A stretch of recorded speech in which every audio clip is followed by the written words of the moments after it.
So my name is Mark Ryan. I'm a third-year PhD student in the School of Modern Languages and Applied Linguistics, and I'll be talking to you today about implicit homophobic discursive strategies.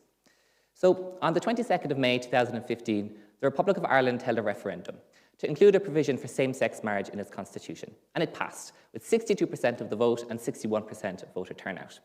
This was a huge cultural shift for Ireland, but it was also a milestone globally, as it was the very first time same-sex marriage had been legalised by a popular vote anywhere. So, woohoo, go Ireland! And it is really tempting to take this as a sign that everything is great now when it comes to matters of gender and sexuality in Ireland. However, my research would suggest this is not the case, and indeed that there are a number of linguistic practices at play, both in the media and in everyday interactions, that consistently construct LGBTQ+ people as somewhat different, inferior, and even dangerous to the rest of society, especially to children. Now, when we think of homophobic language, very often we revert to these kind of slurs, okay, so such as fag or dyke. And I hope that in hearing them, you feel as uncomfortable as I do saying them, and that's a good thing, and because these are socially marked. And I'm very happy to say that I've never experienced such direct homophobia. However, there's something that makes me even more uncomfortable, and that something is implicit homophobia. And this is something I experience on nearly a daily basis in the seemingly innocuous things that people say. So my research investigates the subtle ways that we manipulate language to allow homophobic sentiments to be expressed without losing face, so in a hidden way. My PhD is by publication, so I have 3 separate but interconnected studies looking at different domains of language use to identify the strategies. And so far what I found is that it's really the cumulative effect of statements and signs such as these that's the most harmful.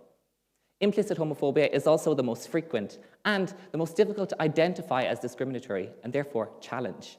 It's much more than statements like, I hate gays. And so, what are these linguistic practices that reflect and reproduce this heteronormative order, and how can we counter them? These are my questions.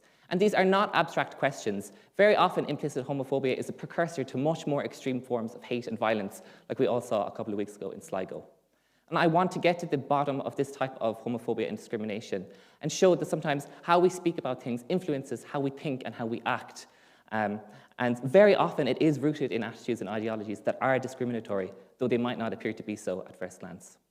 But most importantly, I want to equip people with the skills and information they need to be reflective and critical about their own language practices without feeling judged or policed, because sometimes people just don't know the right things to say, and that's fine.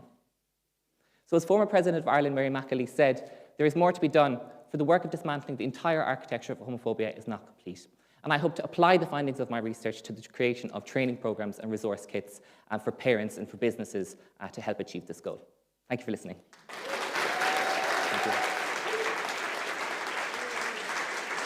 Thank you.